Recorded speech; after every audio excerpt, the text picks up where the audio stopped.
నిన్న డీజీపీ గారు కలిసినాం, మా పార్టీ తరఫున మా నాయకులు అందరం కలిసిపోయి డీజీపీ గారు కలిసి చెప్పినాం, ఇదేం అరాచకం, ఇదేం పద్ధతి. ఒక్కరు చేసిన వల్ల ఈ రాష్ట్రంలో విభజన వచ్చి కొట్లాట వచ్చే అవకాశం ఉంది.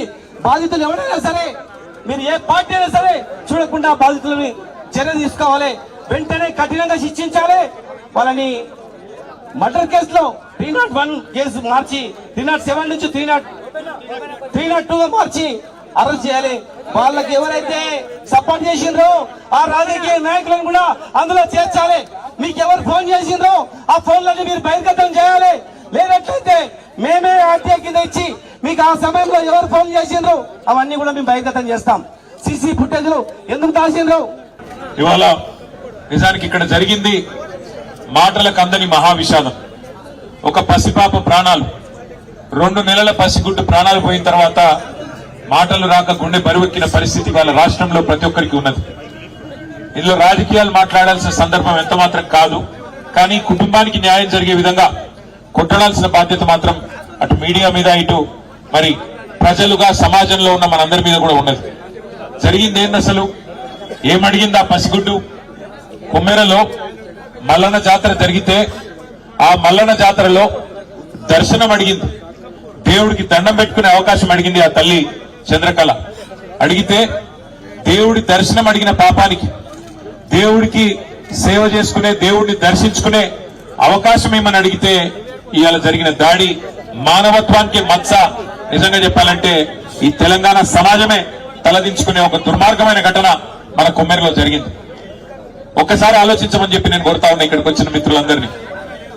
మనం నిజంగా ఏ టైంలో ఉన్నాము, ఏ శతాబ్దంలో ఉన్నాము, జరుగుతున్న ఈ పరిస్థితి ఏంది ఒకసారి ఆలోచన చేయాలి.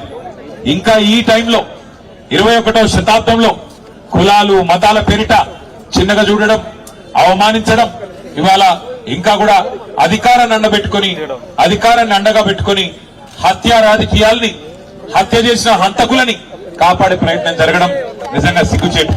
ఇందులో నేను ఈ ఒక్కరినో ఆ ఒక్కరినో నిందిస్తలేను.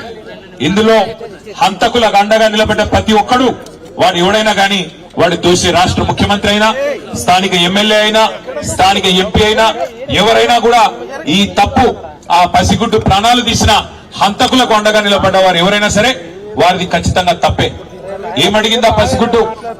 మీరు ఎక్కి కులుకుతున్న గద్దెని అడిగిందా? మీరు పోగు చేసుకుంటున్న మూటల ముళ్ళు అడిగిందా? అడిగింది మల్లన్న దర్శనం. దర్శనానికి పోతా అంటే ఇవాళ కులం పేరుతో దూషించడమే కాకుండా గణేష్ మీద దాదాపు 20-25 మంది దాడి చేసి తన్నినంత చోట తన్నకుండా తన్ని చివరికి ఆ తమ్ముడిని ఇబ్బంది పెడితే, అన్నా ఈ పసిగుడ్డు ముఖం చూసన్నా ఇడిచిపెట్టానన్నా, మావాడు ఒక్కడున్నాడు, మీరు 20 మంది తంతున్నారని చెప్పి ఆ అమ్మాయి మౌనిక వచ్చి ఆ పసిగుడ్డునన్నా ముంగట పెడితే దయగలుగుతుందేమో, మానవత్వం అనేది ఉంటే మనిషిలో ఆ పసిపిల్ల ముఖం చూసన్నా ఊకుంటారేమో అని చెప్పి ఈ అమ్మాయి మౌనిక వచ్చి వాళ్ళని ప్రాధేయపడ్డది, బతిమలాడింది. అన్నా వదిలిపెట్టండి అన్నా, చచ్చిపోతాడన్నా, కొట్టకండి అన్నా, పసిగుడ్డు ముఖం చూసి తండ్రిని వదిలిపెట్టండి అన్నా అని అడిగితే, దుర్మార్గుడు, మానవ మృగం లాంటి మనిషి వాడెవడో చెత్తనా కొడుకు, వాడు కాలితో తంతే ఆ పాపని, ఇవాళ పాప చనిపోయింది. ఇట్లాంటి మానవ మృగాల్ని మరి శిక్షించాల్సిన పోలీసులు ఏం చేస్తున్నారని నేను అడుగుతా ఉన్నా. మరి మౌనిక పోయి, గణేష్ పోయి, మా బిడ్డ మీద దాడి జరిగింది, మా మీద దాడి జరిగింది, దయచేసి కంప్లైంట్ తీసుకోండి అంటే, లేదు మీరు సరిగ్గా రాసియలేదంటాడట. నేను అడుగుతున్నా పోలీస్ అధికారిని, నీకు ఉద్యోగం ఇచ్చింది ఈ రాష్ట్రం, నీకు జీతం ఇచ్చేది ఈ రాష్ట్ర ప్రజలు, రేవంత్ రెడ్డి కాదు, ఆయన తొత్తులు కాదు. నువ్వు చేయాల్సింది, సేవ చేయాల్సింది బాధితులకు. ఎవరి మీద అయితే దాడి జరిగిందో వాళ్ళు వచ్చి నీకు షికాయత్ చేస్తే, కంప్లైంట్ ఇస్తే అది కరెక్ట్ గా లేదంటవా? సోమోటోగా తీసుకోవాలి. నువ్వు తప్పు జరిగితే సోమోటో తీసుకోవాలి. సోమోటో అంటే నీ ఎంచట నీవే స్వచ్ఛందంగా తీసుకోవాలి. వాళ్ళు షికాయత్ చేసే అవకాశం కూడా ఇవ్వద్దు. కానీ నువ్వేం చేసినావు? ఇవాళ బాధితులు వచ్చి నీ తరపు నీకు ఫిర్యాదు చేస్తే సిగ్గు లేకుండా అధికార పార్టీ నాయకులకు ఫోన్ చేసి, అయ్యా మీ మీద కంప్లైంట్ వచ్చింది, మీరు వచ్చి కౌంటర్ కంప్లైంట్ ఇవ్వండి అని చెప్పి నువ్వే వాళ్ళను ప్రేరేపించి, సిగ్గు లేకుండా వేసుకున్న యూనిఫామ్ కి విలువ లేకుండా, చేస్తున్న ఉద్యోగానికి విలువ లేకుండా, పోలీసు అనే ఒక గౌరవం కూడా కోల్పోయే విధంగా ఇవాళ మీరు వాళ్ళని కాపాడే ప్రయత్నం చేస్తున్నారు. ఆ పాప చనిపోతే పెట్టాల్సిన కేసు ఏంది? హత్య కేసు కాదా? ఆ 8 మంది ఎవరైతే దాడి చేసిండ్రో వాళ్ళని జైల్లో పెట్టొద్దా?